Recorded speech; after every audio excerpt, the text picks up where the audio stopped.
Bienvenido al Club del Escepticismo, donde la fe se analiza, los mitos se desmontan y las verdades eternas se someten a revisión. Respira hondo, que aquí pensar es obligatorio. Desde niños nos presentaron a Moisés como un héroe mítico, líder, profeta, libertador, legislador. Un hombre que habló cara a cara con Dios, que dividió mares como quien abre una cortina y que transformó un pueblo de esclavos en una nación elegida. Pero cuando dejamos las metáforas a un lado y encendemos la luz implacable de la historia, aparece la pregunta incómoda. ¿Existe alguna prueba real de que Moisés, este personaje central para judíos, cristianos y musulmanes, haya existido de verdad? Porque una cosa es fe, y otra muy distinta es evidencia. Y cuando la arqueología empieza a excavar, a veces lo que encuentra no son certezas, sino vacíos. Y esos vacíos hablan. A veces más fuerte que cualquier tablilla, papiro o pergamino. La figura de Moisés es una columna vertebral de las religiones abrahámicas. Es el arquitecto mítico que separa aguas, derriba imperios con un bastón, recibe leyes de un Dios invisible y conduce a un pueblo entero hacia una identidad nueva.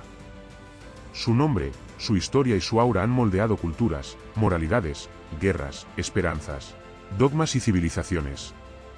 Pero aquí no venimos a repetir catecismos. Aquí venimos a encender la lámpara crítica, sacudir el polvo de los relatos sagrados y preguntarlo sin miedo, sin reverencias forzadas. ¿Existió Moisés alguna vez? ¿Fue un hombre real que respiró, sufrió y caminó sobre la arena egipcia? ¿O fue un símbolo literario construido siglos después para dar identidad a un pueblo? Cuando la fe se examina bajo la lupa de la historia, la arqueología y la razón, el mito tiembla. Y, a veces, se cae. A veces se transforma. A veces se revela como lo que siempre fue, un espejo donde las sociedades proyectan sus anhelos más profundos.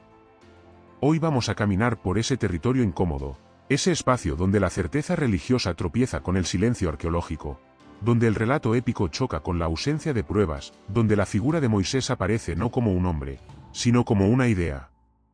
Y lo haremos sin miedo. Porque pensar no destruye nada real.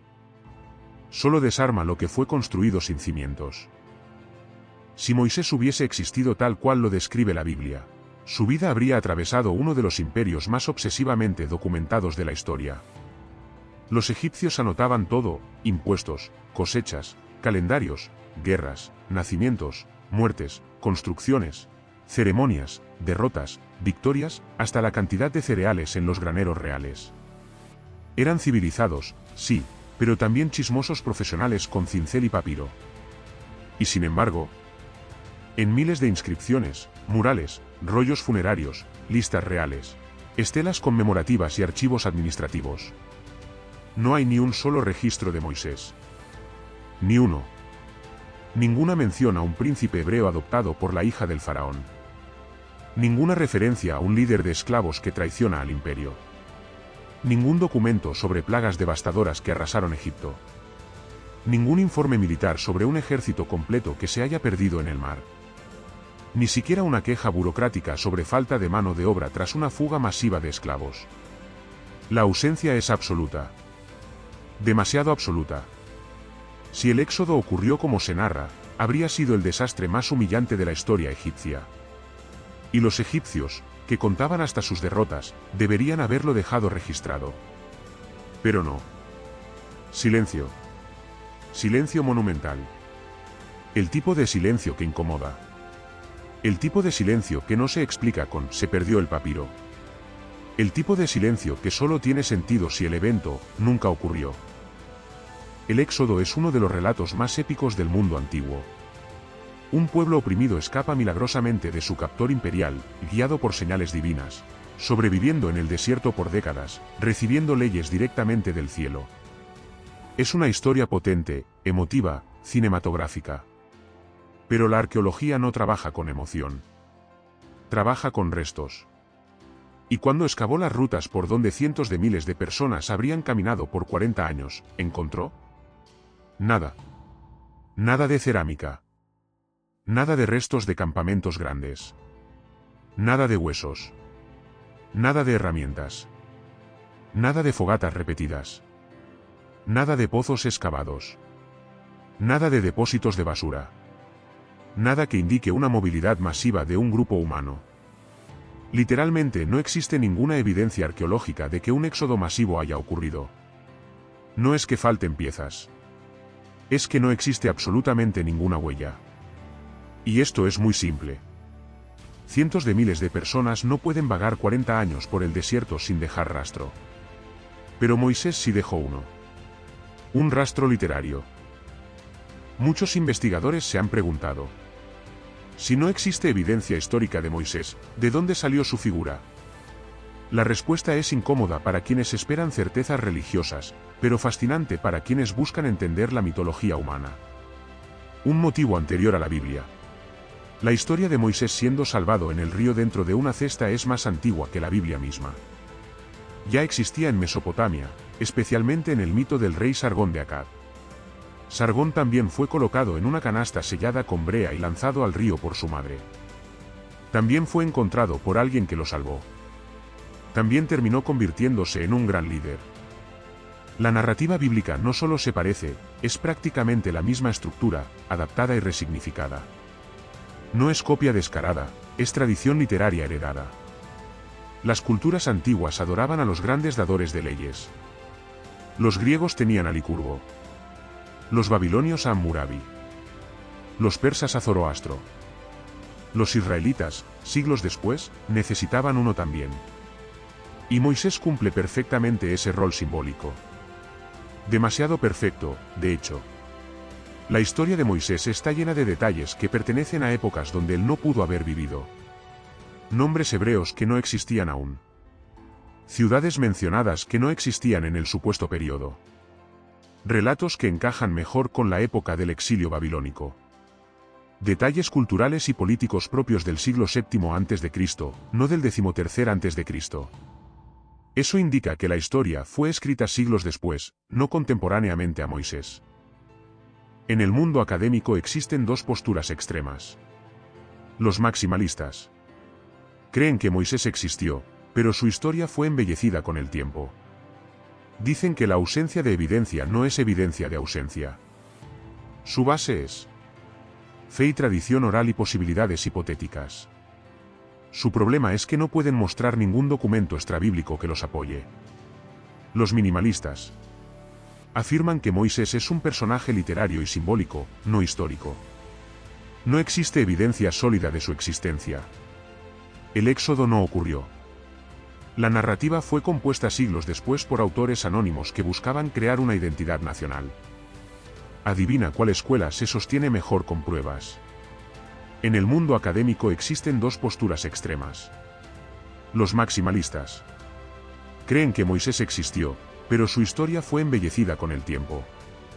Dicen que la ausencia de evidencia no es evidencia de ausencia. Su base es fe y tradición oral y posibilidades hipotéticas. Su problema es que no pueden mostrar ningún documento extrabíblico que los apoye.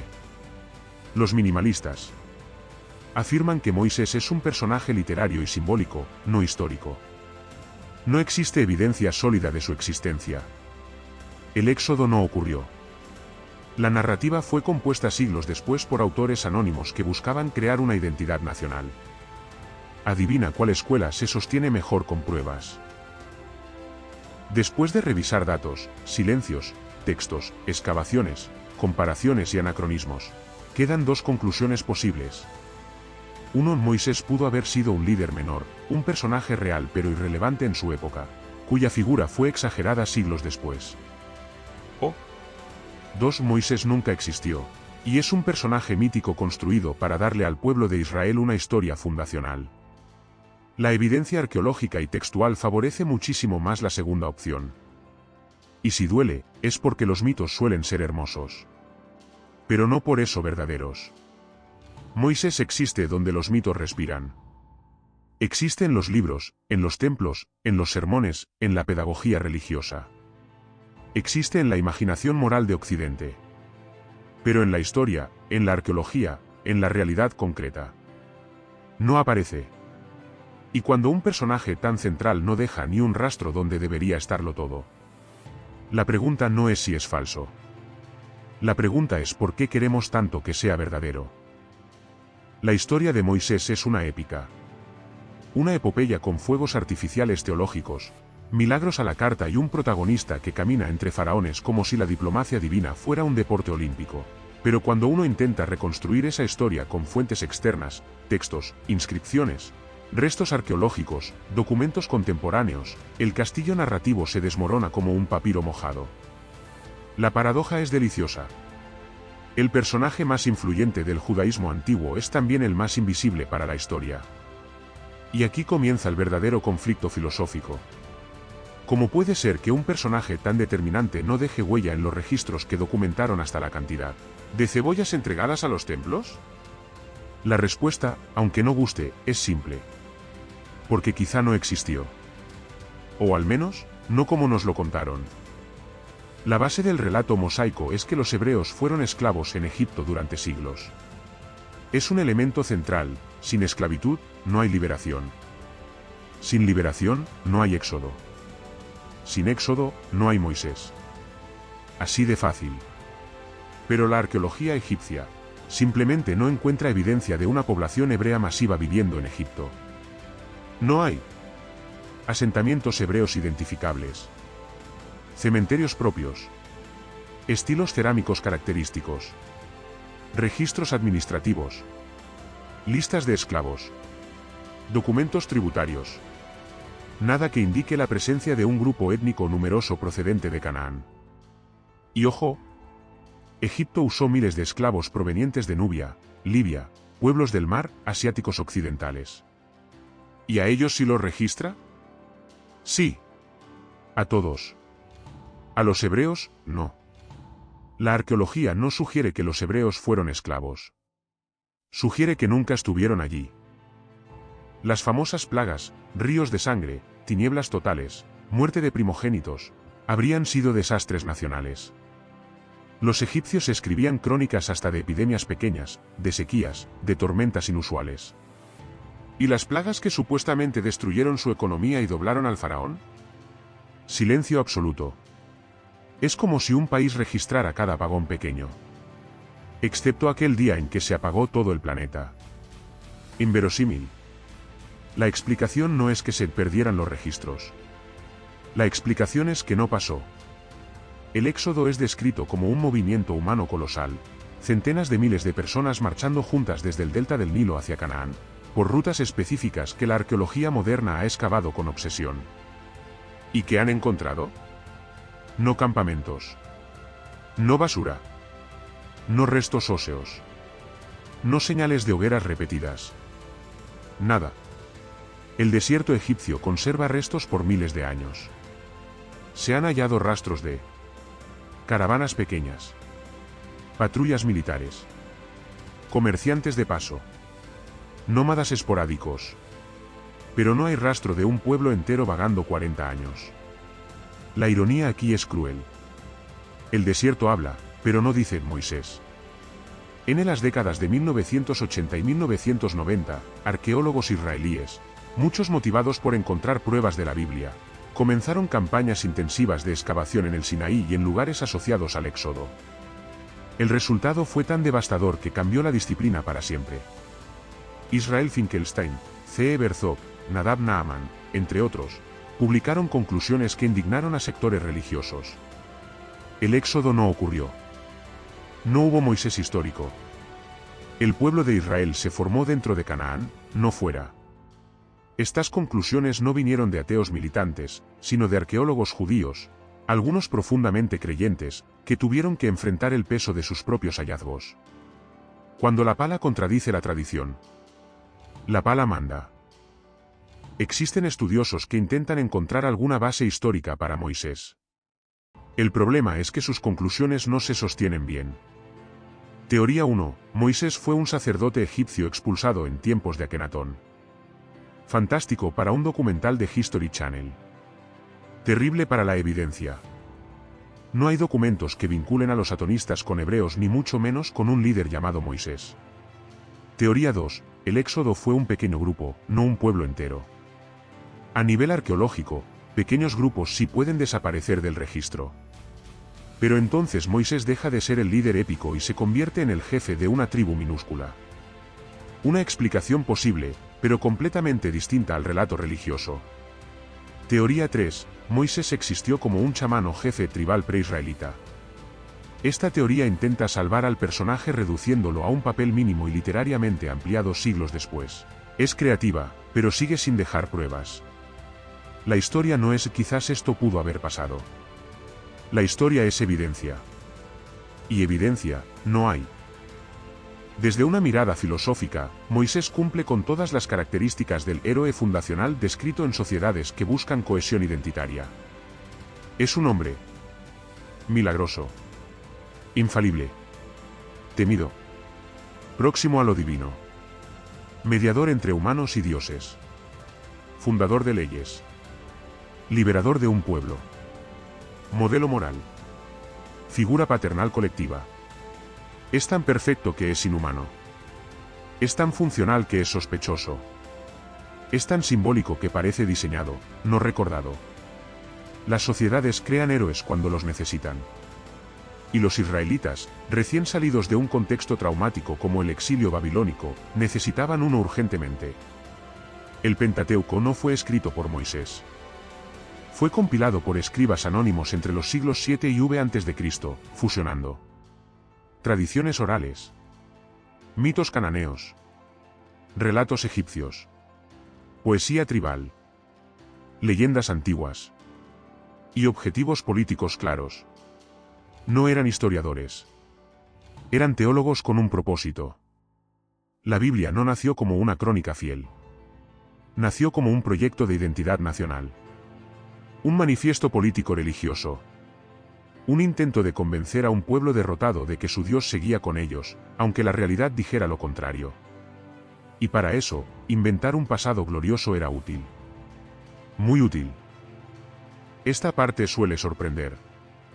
La primera mención extrabíblica que algunos eruditos creen que podría referirse a israelitas, data del año 1208 a.C., en la famosa estela de Merneptah en Egipto. ¿Y qué dice? Que un grupo llamado Israel ya estaba en Canaán. No saliendo de Egipto. No vagando por el desierto. No siendo liberado por Moisés. Ya estaban allí. Esto destruye la narrativa del Éxodo. Deja claro que Israel no llegó desde Egipto, sino que emergió dentro de la misma región cananea, probablemente como una subcultura rural de los propios cananeos. Así de simple. Así de anticlimático. Así de contundente. Cuando unes todas las piezas, arqueología, historia, filología, anacronismos, comparaciones culturales, política antigua, y la psicología del mito, queda un cuadro claro. La figura de Moisés no resiste un análisis histórico. Resiste un análisis literario. Resiste un análisis simbólico. Resiste un análisis teológico. Pero no uno histórico. La pregunta deja de ser ¿existió Moisés? Y pasa a ser ¿por qué la humanidad inventa personajes así? ¿Y qué revela eso sobre nosotros mismos?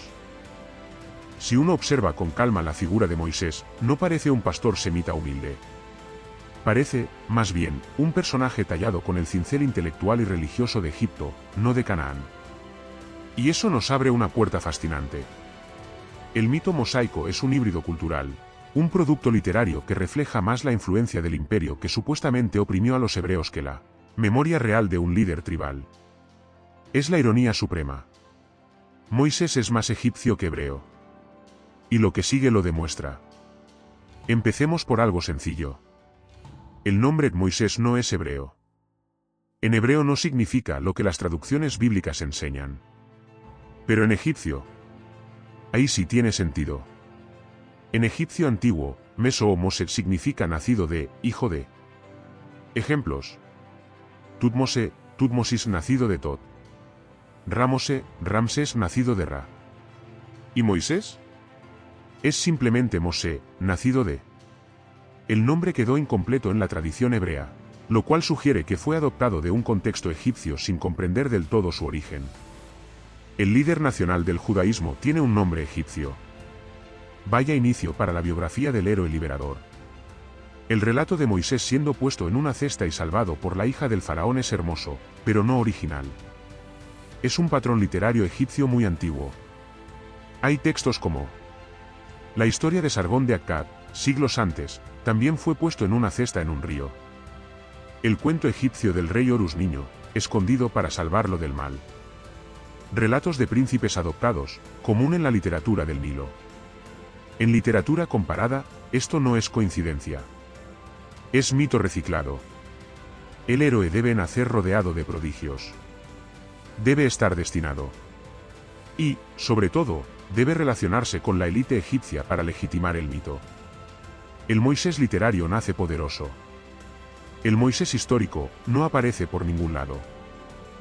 Cuando uno lee las plagas del Éxodo, parecen ataques dirigidos a los dioses de Egipto, como si Yahvé estuviera peleando contra el panteón rival. Y así es.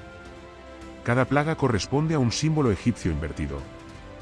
El Nilo, dios Api convertido en sangre. Las ranas, símbolo de fertilidad, vuelven plaga destructiva. La oscuridad total derrota al dios solar Ra. La muerte de primogénitos golpea al poder del faraón como hijo de los dioses. Esto no es historia. Es teología narrativa. Los redactores querían mostrar a Yahvé humillando a Egipto. Era una declaración ideológica, no un registro de sucesos. La Biblia narra 40 años de peregrinación. Un castigo divino, dicen. Un tiempo de prueba, explican. Pero desde la filosofía de la mitología, el desierto representa otra cosa. Un útero simbólico donde nace una nueva identidad. Un espacio donde se purifica el mito fundador. Un periodo donde un pueblo se inventa a sí mismo. El detalle gracioso, si uno se permite cierto humor, es que ese útero nunca dejó ni un pañal arqueológico. Pero el simbolismo funciona. El Israel bíblico necesitaba un origen heroico. No podía surgir simplemente como campesinos cananeos reorganizados. Eso sería demasiado humano. Demasiado real. Demasiado poco épico. Si Moisés no existió como figura histórica, ¿quién escribió las leyes que la tradición le atribuye? ¿La respuesta? Escribas y sacerdotes del período monárquico y posexílico. ¿Por qué usaron el nombre de Moisés? Porque en la antigüedad la autoridad no se justificaba por la razón, sino por el mito. Atribuir leyes a un fundador inexistente era una forma de blindar el poder religioso. Estas leyes no las inventamos nosotros. Vienen del mediador divino. Son eternas. Sagradas. Obedézcanlas. Moisés es un sello de legitimidad. Un recurso político. Una estrategia. La legislación atribuida a Moisés no es mosaica. Es jerárquica, producto del templo y la élite teológica. Aquí llegamos a la parte crucial. El mito de Moisés tomó forma definitiva durante la reforma religiosa del rey Josías en Judá, alrededor del 620 a.C. Josías necesitaba centralizar el culto en Jerusalén, eliminar templos rivales, unificar la fe, fortalecer su poder y darle a su pueblo una narrativa épica. Y qué mejor que un gran héroe antiguo que hablaba cara a cara con Dios y recibía leyes perfectas. Josías, o mejor, sus escribas, no inventaron a Moisés desde cero. Tomaron relatos sueltos, los unieron, los ampliaron, los divinizaron. Y crearon la figura que hoy conocemos. Es decir, el Moisés que domina Occidente nació más de 600 años después del Moisés que supuestamente vivió. Es como escribir hoy la biografía de un guerrero del siglo XII y pretender que sea exacta.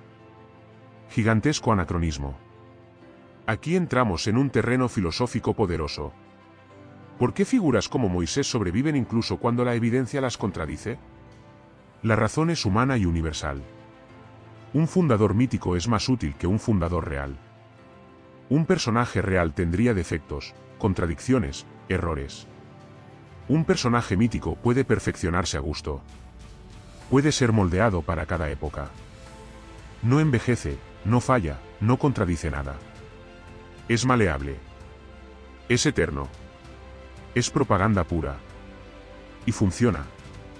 Moisés, como figura histórica, es un fantasma literario. Pero como fenómeno cultural, es uno de los inventos más exitosos de la humanidad. El problema no es la fe en Moisés. El problema es creer que la fe es evidencia. La fe puede mover montañas, dicen. Pero no excava fósiles, no reconstruye ciudades, no genera documentos contemporáneos. La historia, en cambio, es terca. Y todo indica que Moisés fue un mito político, una metáfora nacional, un símbolo de resistencia, un personaje útil para la identidad y un excelente protagonista para la religión. Pero un pésimo candidato para personaje real. Porque lo real deja huellas. Y Moisés dejó solo relatos. Hasta ahora hemos revisado textos, arqueología y el contexto político del antiguo Egipto. Y todo apunta a una conclusión incómoda: la figura de Moisés, tal como la presenta la Biblia, vive más en la imaginación cultural que en el registro histórico. Pero este silencio documental no solo es llamativo, es ensordecedor. Y aquí es donde la reflexión se pone realmente jugosa. Si uno observa la narrativa del Éxodo con ojos fríos, descubre algo interesante. Moisés es exactamente el tipo de líder que un pueblo nómada y en construcción necesitaba. Un libertador que no solo dirige, sino que define leyes, identidades, mandatos, celebraciones y moral. Un padre fundador literario. Es como si la historia hubiera sido diseñada para responder a una pregunta.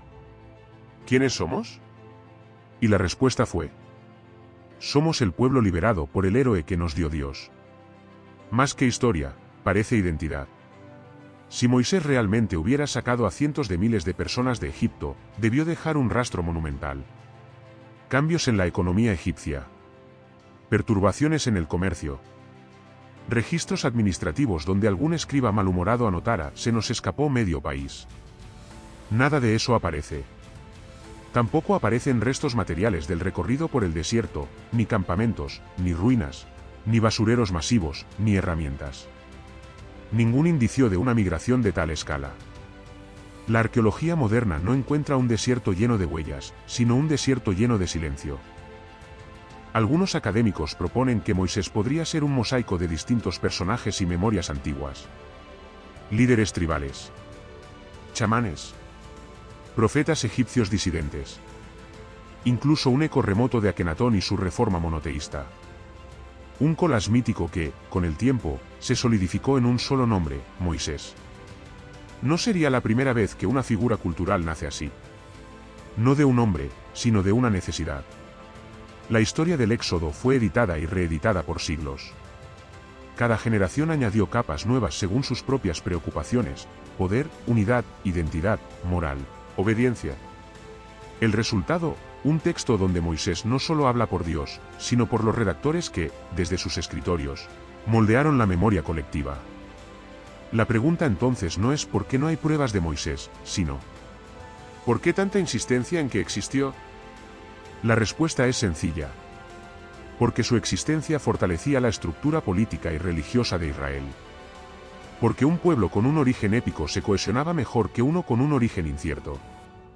Porque los mitos, aunque no sean hechos, funcionan. El Moisés histórico puede no existir. Pero el Moisés simbólico existe más que muchos personajes reales. No dejó pirámides, ni tumbas, ni estelas. Pero dejó algo más duradero. Una idea que millones repiten, le enseñan y veneran. Un personaje que, aunque no haya existido, sigue teniendo más poder que la mayoría de los reyes que sí existieron. Y ahí está la ironía filosófica. A veces, los personajes más influyentes no necesitan huesos para mover al mundo. Solo necesitan un buen relato. Y un pueblo dispuesto a creerlo. Después de revisar textos, excavaciones, contradicciones y silencios, queda una pregunta que corta más hondo que cualquier dato histórico. ¿Por qué millones de personas defienden con tanta convicción la existencia de Moisés, incluso sin pruebas sólidas? Aquí no hablamos de arqueología. Hablamos de psicología humana, de poder, de tradición, y de la íntima necesidad de creer. La historia antigua está llena de huecos. La falta de datos incomoda. La incertidumbre irrita. Y entonces llega un relato como el de Moisés, completo, lineal, heroico, emocionante, lleno de sentido.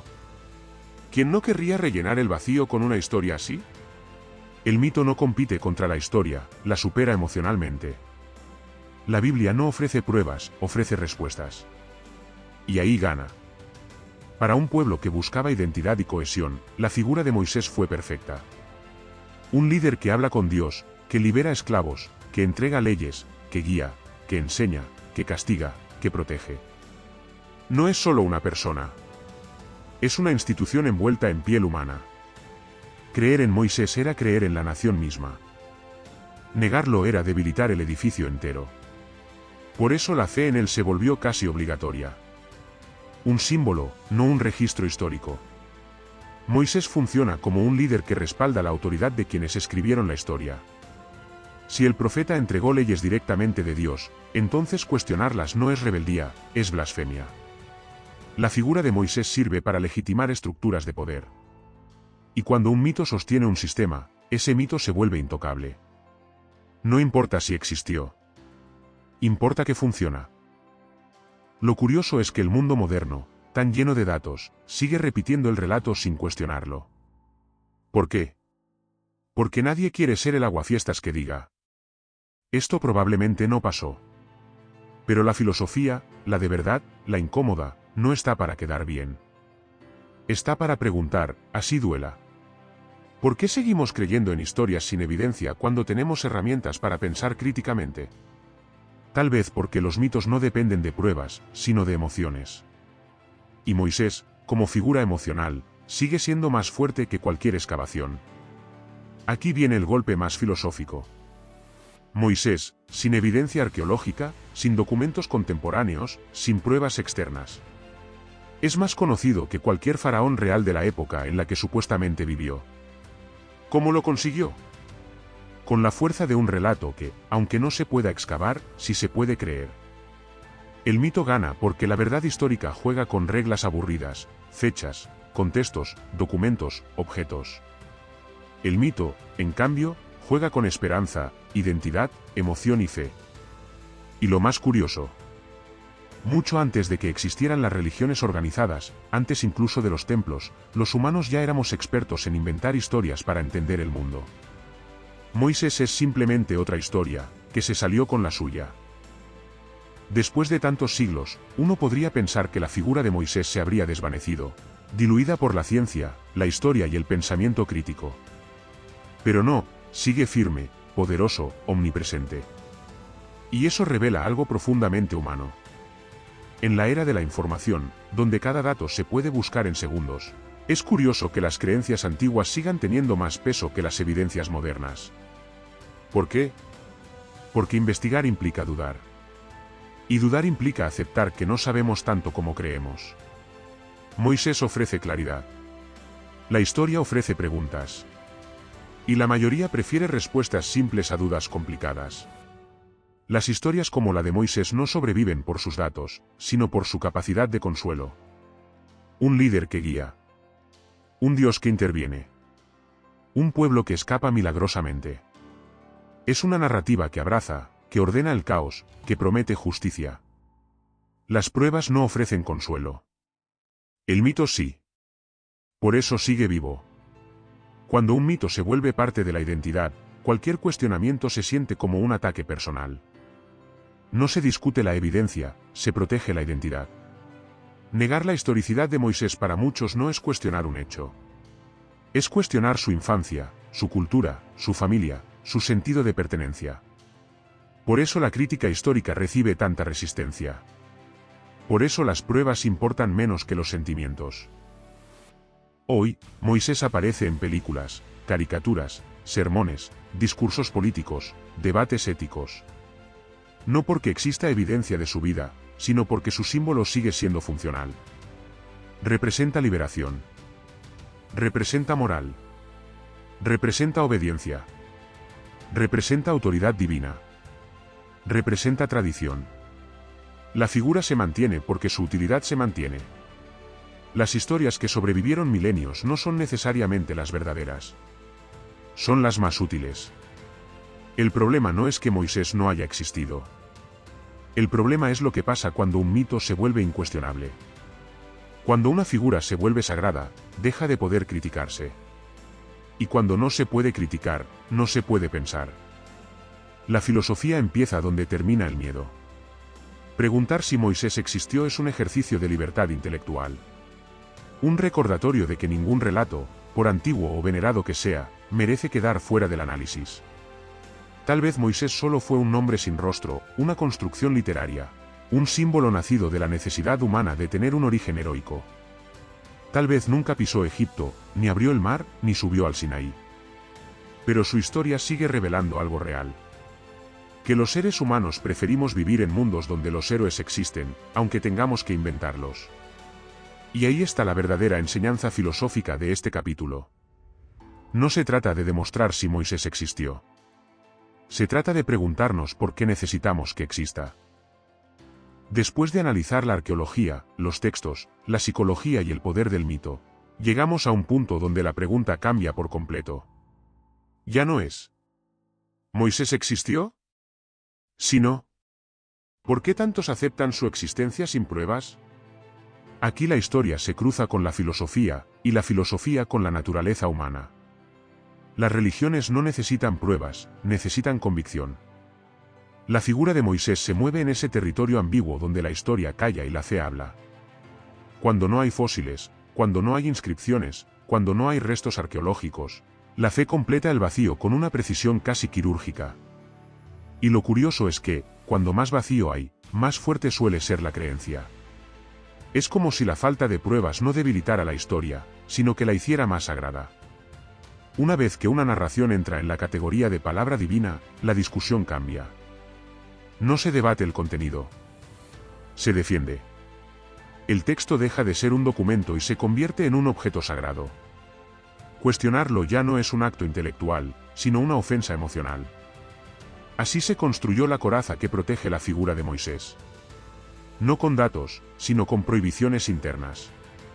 Las sociedades antiguas y modernas han usado el relato del Éxodo como base para movimientos políticos, éticos y espirituales. Ser el pueblo liberado por Moisés crea una identidad poderosa, casi indestructible. Pero esa identidad se vuelve una jaula. Si Moisés no existió, ¿qué queda del relato fundacional? ¿Qué queda del pacto? ¿Qué queda del orgullo cultural? Aceptar su inexistencia histórica implica desarmar un pilar emocional. Y pocos están dispuestos a hacerlo. La historia real suele ser menos impresionante que los mitos. No tiene milagros, no tiene mares abiertos, no tiene voces celestiales. Tiene polvo, conflictos, migraciones lentas, cambios culturales graduales. Aceptar una historia sin héroes perfectos requiere madurez intelectual. Aceptar un mito solo requiere costumbre. Por eso los mitos ganan tantas batallas. La figura de Moisés simboliza una tensión que sigue viva. La lucha entre lo que queremos que sea verdad y lo que la evidencia permite afirmar. El pensamiento crítico incomoda porque obliga a poner a prueba nuestras creencias favoritas. La tradición, en cambio, nos envuelve con nostalgia, con pertenencia, con la ilusión de que todo tiene un propósito. Moisés está ahí, en medio de ese conflicto, actuando como un espejo incómodo. Si la humanidad hubiera sido estrictamente racional desde sus inicios, Moisés sería apenas una nota al pie, un personaje dudoso en un texto antiguo. Pero no lo somos. Somos criaturas de relatos. El poder de Moisés no proviene de su existencia, sino de nuestra necesidad de creer que existió. Y eso dice más sobre nosotros que sobre él. Llegamos a un punto extraño en esta investigación. Cuanto más buscamos a Moisés en la historia real, más se desdibuja. Y cuanto más se desvanece en la evidencia, más fuerte se vuelve en la imaginación humana. Esta paradoja no es accidental. Es el corazón del problema. En cualquier otro contexto, la falta total de pruebas sería devastadora para un personaje histórico. Pero Moisés juega con otras reglas. No hay restos. No hay textos contemporáneos. No hay testigos externos. No hay registros egipcios. No hay huellas arqueológicas del Éxodo. Y aún así, existe. No como figura histórica, sino como presencia cultural. Un personaje que vive precisamente en el único lugar donde no se puede demostrar nada. La fe. La religión tiene una habilidad peculiar, convierte la duda en virtud. Si no hay pruebas, es misterio. Si hay silencios, es fe. Si la historia contradice, es prueba de fidelidad. Cualquier señal que, en otra disciplina, Sería un problema, aquí se convierte en evidencia espiritual. El pensamiento crítico exige coherencia. La fe exige obediencia. Y ese es el terreno donde Moisés se sostiene.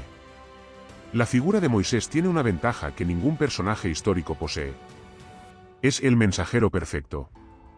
Las leyes no vienen de él, sino de Dios.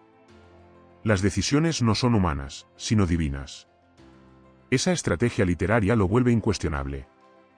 Si contradices a Moisés, no contradices un personaje, contradices a Dios. Y cuando una figura se blinda con divinidad, la historia no puede hacer nada. Aquí llega el golpe filosófico más duro. ¿Por qué necesitamos que los mitos sean reales para que sus enseñanzas importen? Si el personaje solo funciona cuando lo creemos histórico, ¿qué dice eso del mensaje? ¿Le tememos a la metáfora? ¿Nos incomoda la idea de que un relato pueda ser valioso sin convertirse en un hecho?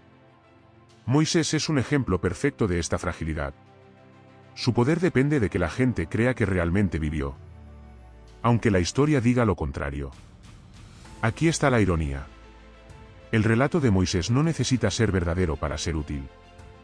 Funciona como mito ético, como metáfora de liberación, como drama humano, como símbolo cultural. La historia puede fallar. La arqueología puede quedarse muda. La crítica textual puede desmontarlo. Pero el mito sigue funcionando, porque los seres humanos somos más emocionales que racionales. Y aunque Moisés no haya existido, existe el significado de Moisés. No es decidir si creemos o no en Moisés. Es preguntarnos: ¿qué perdemos si dejamos de tomar los mitos como historia y empezamos a tratarlos como relatos simbólicos? Esa transición exige madurez, exige pensamiento crítico, exige valentía. Pero también libera. Nos permite ver la Biblia como lo que es. Un conjunto de historias humanas que intentan darle sentido al mundo. Y no hay nada más profundamente filosófico que eso. Llegados a este punto, hay una pregunta que empieza a incomodar incluso a quienes no son creyentes. Si Moisés no existió, ¿qué significa eso para la tradición que se construyó sobre él? Es como jalar un hilo antiguo en una prenda demasiado vieja. El tejido entero se empieza a mover. La figura de Moisés sostiene conceptos enormes. La liberación del pueblo elegido. La entrega de la ley divina. La identidad cultural de millones. La legitimidad de doctrinas. Los cimientos de 3 religiones. Quitar a Moisés del centro es como retirar una columna de un templo. El edificio no se cae, pero cruje, se inclina, pierde estabilidad. Esa es la razón por la cual tantos defienden su existencia con tanto fervor. No protegen al personaje. Protegen todo lo que lo rodea. Existe un fenómeno fascinante. Cuando un mito es muy importante, la gente no lo evalúa según su veracidad, sino según lo que perdería si fuera falso. No preguntan: ¿es real? Si no, ¿puedo permitirme que sea falso? Y si la respuesta es no, entonces se vuelve incuestionable. Ese es el candado emocional que sostiene a Moisés. Aceptar que Moisés no existió abre un hueco incómodo. Si no hubo éxodo, si no hubo tablas entregadas por Dios, si no hubo un líder épico guiando a un pueblo entero, entonces la historia humana queda en manos de los humanos. Sin milagros, sin intervenciones divinas, sin héroes perfectos. Ese vacío asusta. Es más fácil creer que alguien recibió instrucciones celestiales que aceptar que la moral humana nació del caos, del conflicto y del aprendizaje lento. Pero aquí aparece lo interesante. Cuando se deja de defender el mito, la mente se abre. Sin Moisés como figura histórica obligatoria, podemos analizar las leyes como producto social, entender los mitos como relatos simbólicos, mirar la moral como evolución cultural, leer la Biblia sin miedo a cuestionarla. Es como pasar de una habitación oscura a una con ventanas. La vista cambia, y con ella, el entendimiento. Paradójicamente, aceptar que Moisés probablemente no existió mejora la comprensión histórica. No destruye nada, ordena. Nos permite ver un Egipto real, sin plagas sobrenaturales. Un Israel antiguo formado por tribus locales, no por esclavos escapados. Una religión que evolucionó gradualmente, no dictada de una sola vez. Un conjunto de leyes inspiradas en culturas vecinas, no bajadas desde el cielo. El mundo se vuelve más coherente cuando dejamos ir la fantasía. Aquí está el corazón filosófico de esta parte. Si un mito te exige renunciar al pensamiento crítico para poder creer en él, ¿es realmente un mito que vale la pena conservar? A estas alturas, la pregunta ya no es si Moisés existió o no. Esa duda se vuelve casi secundaria frente a algo mucho más profundo. ¿Por qué un personaje posiblemente imaginario tuvo más influencia que miles de figuras históricamente reales? La respuesta revela tanto sobre los humanos, como sobre nuestras sombras. Moisés no es solo un nombre. Es una arquitectura narrativa perfecta. Nace con un destino especial. Se salva milagrosamente. Crece en un palacio. Adquiere autoridad moral. Recibe revelaciones divinas. Guía a un pueblo. Desafía a un imperio. Muere sin alcanzar la tierra prometida. Es demasiado redondo, demasiado simbólico, demasiado funcional para ser casualidad. No parece la biografía de un hombre. Parece la construcción literaria de un ideal. Durante siglos, los relatos de Moisés ofrecieron legitimidad a quienes reclamaban autoridad espiritual. La fórmula era simple. No obedeces al sacerdote, obedeces la ley que Dios entregó a Moisés. El mito se convirtió en un instrumento de poder, un sello divino para justificar mandamientos, rituales, jerarquías, normas sociales, estructuras de control. Y un mito útil rara vez muere. Muchos defensores del relato dicen: lo importante no es si existió, sino el mensaje. Pero incluso ahí hay un truco. El mensaje fue aceptado no por su contenido, sino por su envoltura milagrosa. Si esas leyes hubieran sido presentadas como obra de un legislador humano más, quizá nadie las habría tomado tan en serio. La autoridad de Moisés depende del origen sobrenatural. Quita el milagro, y la moral se vuelve humana, y por lo tanto cuestionable. Eso es lo que incomoda tanto. Moisés funciona como símbolo de libertad, justicia, liberación y moralidad. Pero su ausencia histórica lo convierte en algo extraño. Un símbolo apoyado en el vacío. Y aquí aparece la pregunta más incómoda. ¿Puede una civilización basar sus valores en un personaje ficticio sin admitir que es ficción? No es un problema religioso. Es un desafío intelectual. Aceptar que Moisés puede no haber existido no destruye nada valioso. Al contrario, libera a la historia de explicaciones mágicas. Libera a la moral de la obediencia ciega. Libera a la religión del literalismo. Libera al pensamiento del miedo al cuestionamiento. La duda no es enemiga de la verdad. Es su origen. Con esto, el capítulo llega al borde final. El punto donde ya no estamos hablando de Moisés, sino del ser humano mismo. La pregunta ya no es histórica. Es existencial. ¿Qué nos dice sobre nosotros el hecho de que necesitemos héroes que quizá nunca existieron? Y así, después de recorrer desiertos arqueológicos, silencios históricos y relatos que parecen más poesía que registro, llegamos al punto donde la historia se encuentra cara a cara con la fe, y no se saludan precisamente.